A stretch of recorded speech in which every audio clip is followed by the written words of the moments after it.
Hello friends, welcome back to my channel UP education. आज हम पढ़ेंगे कक्षा 6 का हिंदी विषय का पाठ 7। पाठ का नाम है माँ कहे एक कहानी। सबसे पहले हम समस्त पद्यांशों की व्याख्या पढ़ेंगे। इसका पहला पद्यांश है माँ कहे से लेकर यही कहानी तक। इसका संदर्भ है, यह पद्यांश हमारी पाठ्य पुस्तक मंजरी के माँ कहे एक कहानी नामक कविता से लिया गया है। इसके रचयिता राष्ट्र कवि मैथिली शरण गुप्त जी हैं। इसका प्रसंग है, प्रस्तुत पद्यांश में राहुल अपनी माँ से कहानी सुनाने के लिए कह रहा है और माता यशोधरा राहुल को कहानी सुना रही हैं। इसकी व्याख्या होगी, राहुल अपनी माँ यशोधरा से कहता है, माँ एक कहानी सुनाओ, राजा या रानी की कहानी सुनाओ। यशोधरा कहती है कि पुत्र तू हठ करता है तो सुन, एक दिन सुबह बगीचे में तुम्हारे पिता घूम रहे थे। वहाँ फूलों की सुगंध चारों ओर फैल रही थी। इतना सुनकर राहुल कह उठता है कि हाँ माँ, मुझे यही कहानी सुनाओ। अगला पद्यांश है, वर्ण से लेकर यही कहानी तक। इसका संदर्भ एवं प्रसंग पूर्ववत है, यानी इसका अगला पद्यांश है माँ कहे एक कहानी। प्रश्नोत्तर में चौक से लेकर कठिन कहानी तक। इसका भी संदर्भ एवं प्रसंग पूर्ववत है, यानी पहले की तरह। इसकी व्याख्या होगी, चौंक कर उन्होंने उस पक्षी को उठा लिया। पक्षी को लगा कि उसने नया जन्म पा लिया हो। थोड़ी ही देर में शिकारी अपने अचूक निशाने पर खुश होता हुआ आ पहुंचा। उसे अपने लक्ष्य पर बहुत घमंड था। यह कहानी कोमल और कठोर भावनाओं वाली है। इसका अगला पद्यांश है,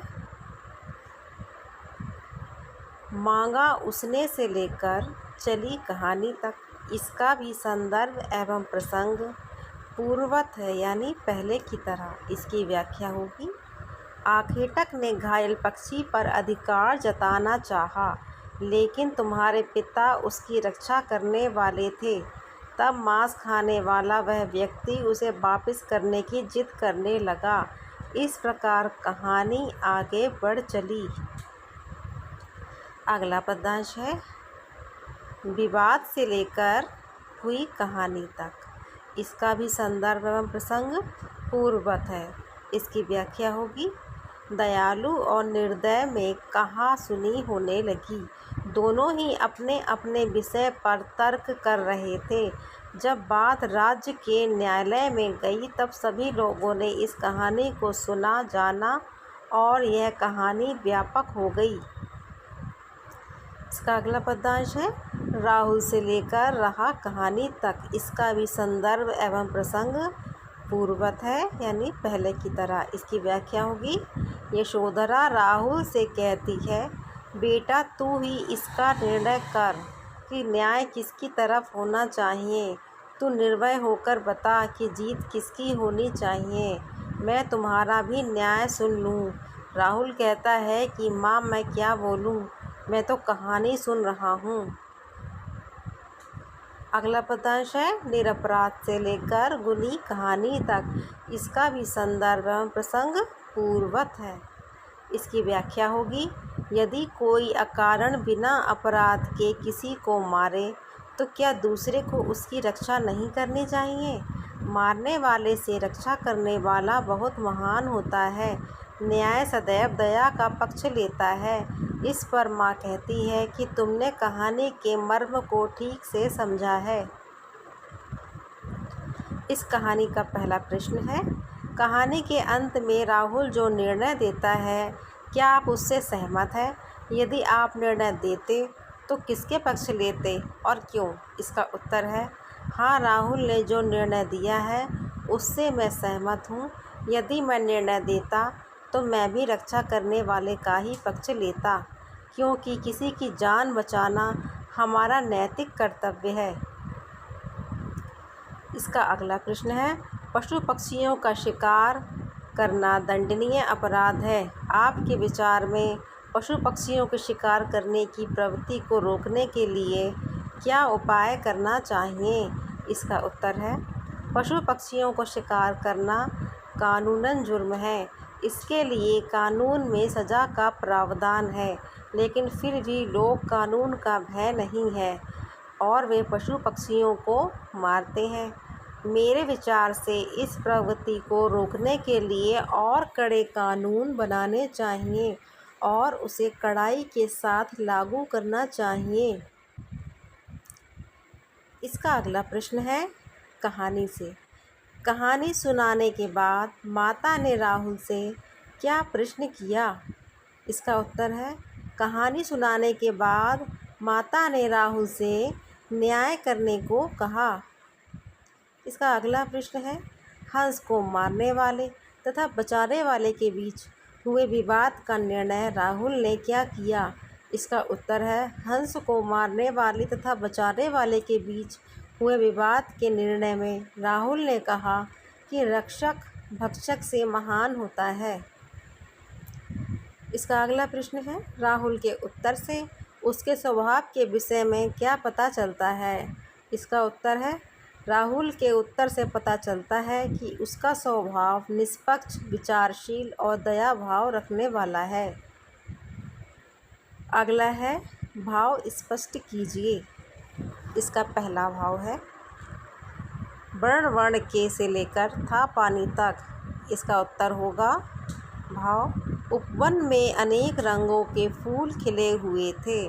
प्रातःकाल मंद मंद शीतल वायु से ओस के कण झिलमिल कर रहे थे। हवा से तालाब का पानी हिलोरे मार रहा था, अर्थात बगीचे का वातावरण बहुत बढ़िया था और प्राकृतिक सुंदरता निखार पर थी। इसका अगला है, कोई निरपराध से लेकर कादानी तक। इसका भाव होगा, जब राहुल की माँ ने कहानी सुनाने के बाद उससे पूछा कि अब तुम बताओ कि न्याय किसका पक्ष लेगा, तब राहुल ने निम्न प्रकार उत्तर दिया, यदि कोई बेकसूर को मारने लगे तो अन्य लोगों को अपराध की सहायता करनी चाहिए, क्योंकि बचाने वाला मारने वाले से श्रेष्ठ होता है। न्याय हमेशा दया करने वाले का पक्ष लेता है, जो कि उचित है। इसका अगला है, निम्नलिखित वाक्यांशों के लिए एक शब्द लिखिए, यानी एक शब्द में उत्तर दीजिए। इसका पहला है, हट करने वाले को क्या कहते हैं? इसका उत्तर है हठी। जिसने अपराध किया हो उसे क्या कहते हैं? अपराधी। जिसे डर ना हो उसे निडर कहते हैं। रक्षा करने वाला रक्षक होता है। भक्षण करने वाला भक्षक। पक्ष लेने वाला पक्ष। समानार्थी शब्द छांट कर लिखिए। इसका उत्तर होगा, खग का पर्यायवाची होगा गगन। खग का समानार्थी शब्द होगा गगन, पक्षी, नभ, पक्षी। आखेट का होगा धनुष, ओखल, शिकार। कोमल का होगा मुलायम, कमल, कोयल। विवाद का होगा निनाद, समझौता, झगड़ा। सदय का होगा देने वाला, दया के साथ, दीनता के साथ। इसका अगला है, हिले मिले, खरशर और सदय निर्दय शब्द युग्मों में एक जैसा तुक है। इसी प्रकार के समान तुक वाले 3 और शब्द युग्म लिखिए। इसका उत्तर होगा, 3 अन्य शब्द युग्म हैं जय विजय, न्याय अन्याय और जोर शोर। किसने किससे कहा? माँ कहे एक कहानी, राजा था या रानी। ये किसने कहा किससे? ये बालक ने माँ से कहा। फिर इसका का वाला है, हुआ विवाद सदय निर्णय में उभय आग्रही थे, स्व विषय में गई बात तब न्यायालय में सुनी सभी ने। कह दे निर्भय जय हो जिसका सुने ले तू तेरी वाणी। ये किसने कहा? माँ ने बालक से। कोई निरपराध को मारे तो क्या अन्य उसे ना उबारे। ये किसने कहा? बालक ने माँ से। फ्रेंड्स, आपको अगर ये वीडियो पसंद आई हो तो प्लीज़ मेरे चैनल को सब्सक्राइब कीजिए और मेरी वीडियो को लाइक कीजिए। इससे मुझे मोटिवेशन मिलेगा और अच्छी अच्छी वीडियो बनाने का। प्लीज़ मेरे चैनल को सब्सक्राइब कीजिए। धन्यवाद।